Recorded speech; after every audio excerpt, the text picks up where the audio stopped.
నల్గొండ జిల్లాలోని ప్రైవేటు ఆసుపత్రుల్లో వైద్యం కోసం వెళ్లే వారి జేబులకు చిల్లులు పడుతున్నాయి.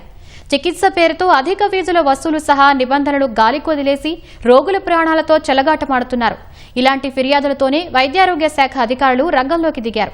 పలు ఆసుపత్రుల్లో ఆకస్మిక తనిఖీలు నిర్వహిస్తున్నారు. అనుమతులు లేకుండా వైద్యం చేస్తున్న వారిపై కొరడా జులిపిస్తారా? అక్రమాలు జరిగితే నోటీసులతోనే సరిపెడతారా? లేక కేసులు నమోదు చేస్తారా అనే విషయాలు వెల్లడిస్తున్న డీఎంహెచ్ఓ రాహుల్తో మా ప్రతినిధి పవన్ ముఖాముఖి.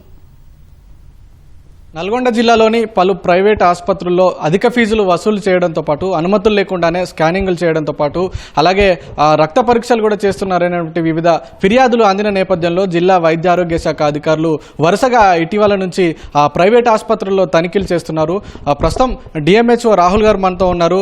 ఇవాళ నల్గొండలో ఉన్నటువంటి ఒక ప్రైవేట్ ఆసుపత్రిలో కూడా ఆయన తనిఖీలు నిర్వహించారు. సో ఓవరాల్గా జిల్లాకు సంబంధించి ఏమేమి గుర్తించారు, ఎలాంటి చర్యలు తీసుకోబోతున్నారు ఏందనేది ఆయన మాటల్లోనే తెలుసుకుందాం. సార్, ఇటీవల వరుసగా కొన్ని రోజుల నుంచి జిల్లాలోని పలు ప్రైవేట్ ఆసుపత్రులలో మీరు వరుస తనిఖీలు చేస్తున్నారు. మీకు ఎలాంటి ఫిర్యాదులు అందుతున్నాయి, మీరు ఏమేమి గుర్తించారు ఏంటి? మిర్యాలగూడ ఏరియా నుంచి స్టార్ట్ చేస్తామండి. ఇది 1.5 months నుంచి కూడా మేము చేస్తున్నాము. దీంట్లో మాకు కొన్ని అక్కడ ఫ్రీక్వెంట్గా కంప్లైంట్స్ వచ్చాయి. ఎందుకంటే మెయిన్గా అబార్షన్స్కి వచ్చినాయి. దాన్ని కూడా మేము కొంచెం అవాయిడ్ చేసాము, ఒక 2 కేసులను కూడా. దాంతోపాటు స్కానింగ్ సెంటర్స్ కూడా అన్ని విజిట్ చేసాము. అక్కడ కూడా కొన్ని ప్రైవేట్ హాస్పిటల్స్ సెల్లార్లో రన్ చేస్తున్నారు, అది కూడా మేము సీజ్ చేసాము 2-3 హాస్పిటల్స్. అక్కడ ఏంటంటే అక్కడ కూడా కొంచెం అధిక బిల్లులు అనేది ఒక 2 హాస్పిటల్ ఉన్నది. ఇంకోటి ఆరోగ్యశ్రీ హాస్పిటల్ కూడా కొంతమంది ఆరోగ్యశ్రీతో పాటు మళ్ళీ ప్రైవేట్కి కూడా మళ్ళీ అమౌంట్ తీసుకుంటారని తెలిసింది. వాటి మీద కూడా మేము వాళ్ళకి నోటీస్ ఇవ్వడం జరిగింది. తర్వాత మేము మళ్ళీ దేవరకొండ ఏరియాలో కూడా కొన్ని హాస్పిటల్స్ అన్ని విజిట్ చేసాము. తర్వాత నల్గొండలో ఇప్పుడు చేస్తున్నాము. 4-5 రోజుల కింద మనం నల్గొండలో ఉన్న 2-3 హాస్పిటల్స్ కూడా మనం మూసేయడం జరిగింది. దాంతోపాటు ఎక్కువ కంప్లైంట్స్ ఏంటంటే పెద్ద హాస్పిటల్ మీద వస్తున్నాయి. ఎందుకంటే పేద ప్రజలకు ఎక్కువ బిల్లులు వేస్తున్నారని చెప్పేసి నాకు రిపీటెడ్ కంప్లైంట్స్ కూడా వస్తున్నాయి. దాన్ని బేస్ చేసుకుని మేము మొన్న అంటే నవ్య హాస్పిటల్ అంటే ఒకటి, విజయదుర్గ హాస్పిటల్, ఇవన్నీ కూడా చూసాము. నవ్య హాస్పిటల్లో కూడా మాకు కొన్ని అంటే డిఫెక్ట్స్ అయితే కనిపించాయి. వాళ్ళకి నోటీస్ కూడా ఇచ్చాము. మేము ఫర్దర్గా చెప్పే వరకు వాళ్ళు ఎటువంటి సర్వీస్ ఇవ్వద్దని కూడా వాళ్ళకి చెప్పాము. ఆరోగ్యశ్రీ ప్రకారం వాళ్ళు తీసుకున్నప్పుడు ఒక లాగా పెట్టేసి తర్వాత ఏ సర్వీసెస్ కూడా లేవు వాళ్ళ దగ్గర. ఇంకోటి ఏంటంటే మనకి స్టాఫ్ కూడా ఉండాలి. దానికి ఇప్పుడు 50 బెడ్లు అన్నప్పుడు ఆ 50 బెడ్లకు సరిపోను స్టాఫ్ నర్సులు కానీ మనకి పారామెడికల్ స్టాఫ్ వీళ్ళంతా ఉండాలి. ఎవరు లేరు. ఒక డాక్టర్ ఉండి మిగిలినంతా కన్సల్టింగ్ డాక్టర్లా పెడుతున్నారు. ఆ ట్రీట్మెంట్ అనేది కూడా కొంచెం అట్లా ఉన్నప్పుడు ఏంటంటే ఇబ్బంది అవుతుంది. మీకు అందుతున్నటువంటి ఫిర్యాదులు తనిఖీల్లో గుర్తించే విషయాలన్నీ కూడా ఒకేలా ఉంటున్నాయా? ఏం గుర్తిస్తున్నారు, ఎలాంటి ఫిర్యాదులు వస్తున్నాయి? రికార్డ్స్ అన్ని తీసుకుని అవన్నీ వెరిఫై చేస్తున్నాము.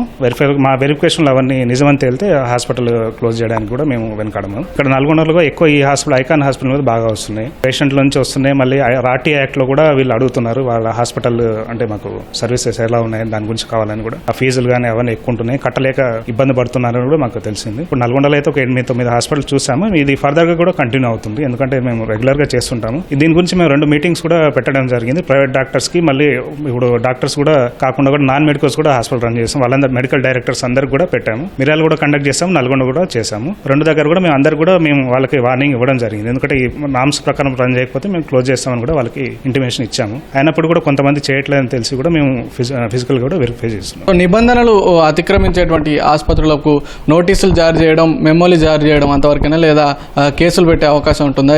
ఇప్పటివరకు ఎన్ని ఆసుపత్రులపై కేసులు నమోదు చేశారు? ఇప్పుడు మేమైతే అక్కడ మిర్యాల కూడా ఒక హాస్పిటల్ మీద అయితే కేసు బుక్ చేసాం, ఎఫ్ఐఆర్ బుక్ చేసి వాళ్ళకు కూడా అంటే డాక్టర్లకి వాళ్ళందరూ కూడా నోటీస్ ఇవ్వడం జరిగింది.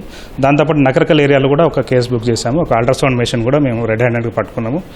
అంటే వేరే RMP unauthorised persons machines run చేస్తున్నారని చెప్పేసి అక్కడ కూడా కేసు బుక్ చేసాము. ఇవన్నీ కూడా మనకి షోకాజ్ నోటీస్ అందరికీ ఇస్తున్నాం. వాళ్ళ నుంచి ఎక్స్ప్లెనేషన్ తీసుకొని అవి వెరిఫై చేస్తేనే మనం నెక్స్ట్ రెన్యువల్ చేస్తాము.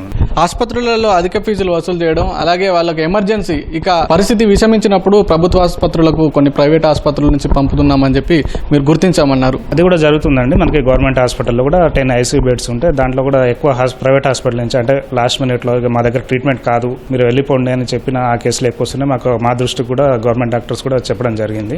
దానివల్ల ఏమిటంటే వేరే పేషెంట్లకు కూడా ఇబ్బంది అవుతుంది అని కూడా జనరల్ పబ్లిక్ సర్వీస్ ఇవ్వలేకపోతున్నాము. వాళ్ళ నుంచి కూడా మాకు ఒక రిక్వెస్ట్ వచ్చింది, ఒకసారి మీరు కూడా విజిట్ చేసి కంట్రోల్ చేయండి దాని అని చెప్పేసి కూడా చెప్పడం జరిగింది. సో మీరు అవగాహన సదస్సులు ఏర్పాటు చేసినప్పుడు ప్రైవేట్ హాస్పిటల్కి సంబంధించిన యాజమాన్యాలు, సిబ్బంది కావచ్చు, వాటికి అటెండ్ అవుతున్నారా? ఏం చెప్తారు సార్ వాళ్ళకి? డాక్టర్స్ కొంచెం తక్కువ మంది వచ్చినారు, మేము అనుకున్నంత రాలేదు. మిర్యాలగూడలో చాలా మంది వచ్చారు. మేము అదే చెప్తున్నాం, మేము అవగాహన ఇవ్వడానికి వచ్చినా కూడా వీళ్ళు దాన్ని కూడా ఇంట్రెస్ట్ చూపించకుండా వాళ్ళ ఇష్టరీతిన చేస్తున్నారు. మేము దాంట్లో క్లియర్గా మా అంజయ్ గారు చాలా డీటెయిల్డ్గా చెప్పారు అసలు ఏం నామ్స్ ఉండాలి, పీసీపీఎన్డీ యాక్ట్లో మనకి ఏముండాలని కూడా చాలా సీనియర్ ఆయన చెప్పారు కూడా. అందరు కూడా వచ్చిన వాళ్ళు కూడా అందరు కూడా కొత్త విషయాలు తెలుసుకొని వెళ్ళారు. చాలా ఓన్లీ 30% మాత్రం అటెండెన్స్ వచ్చింది ఆ రోజు. మేము అది కూడా చూస్తున్నాము, ఎందుకంటే మేము అవగాహన కల్పించాలని కూడా వాళ్ళు విల్లింగ్ లేరు. దానికి కూడా భవిష్యత్తులో ఇంకెంతకాలం ఈ తనిఖీలు కొనసాగుతాయి? మేమైతే అంటే అందరినీ తనిఖీ చేయలేం కాబట్టి మనం మీటింగ్స్ పెట్టి చేస్తున్నాము చాలా వరకు. ఎందుకంటే ముందు వాళ్ళకి వార్నింగ్ ఇవ్వాలి కాబట్టి. కొంతమంది ఏంటంటే వాళ్ళకి తెలియక కూడా చేస్తుంటారు. అంటే ఇట్లా ఉందా అంటే ఇప్పుడు కొత్త రూల్స్ వచ్చాయి చాలా కూడా, పీసీపీఎన్డీ కానీ క్లినికల్ ఎస్టాబ్లిష్మెంట్ కానీ కొత్త రూల్స్ వచ్చాయి. వాళ్ళకి తెలియదు. కొంతమంది తెలియక చేస్తున్నారు. తెలియక చేసిన వాళ్ళకి అది యూస్ఫుల్ అవుతుంది. కొంతమంది ఏంటంటే నెగ్లెక్ట్ చేస్తున్నారు. అసలు ఎంత చెప్పినా కూడా మాకేమవుతుంది మేము అట్లా ఉంటుంది. చాలా పబ్లిక్ నుంచి మాకైతే ఈ రిపీటెడ్ కంప్లైంట్స్ వస్తున్నాయి. సో ప్రైవేట్ ఆసుపత్రులలో జేబులు ఖాళీ చేసుకునేటువంటి రోగులకు కావచ్చు, ప్రజలకు కావచ్చు, మీరు ఎలాంటి జాగ్రత్తలు చెప్తారు ఏంటి సార్?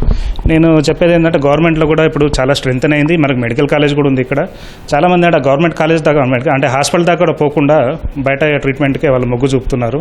అటువంటిది ఏం లేదు. మన దగ్గర డాక్టర్స్ సఫిషియెంట్ ఉన్నాడు. మెడికల్ కాలేజ్ కాబట్టి అన్ని డిపార్ట్మెంట్స్ కూడా మనకు ఉన్నాయి. నిబంధనలు అతిక్రమించే ప్రైవేట్ ఆసుపత్రులకు ఎలాంటి హెచ్చరికలు జారీ చేస్తారు? వీళ్ళ దగ్గర ఆల్రెడీ పేషెంట్ అడ్మిట్లో ఉంటారు కాబట్టి వీళ్ళని మనం క్లోజ్ చేయలేము. కాబట్టి ఆ అడ్మిషన్ నెక్స్ట్ ఫర్దర్గా కూడా పేషెంట్లను తీసుకోవద్దని కూడా అట్లా చెప్పినాం. మాకైతే రికార్డ్ ఏదైతే అంటే వాళ్ళకి పర్మిషన్ రావడానికి ఏమేమి కావాలో అవి తీసుకొని తర్వాత సీజ్ చేస్తాం.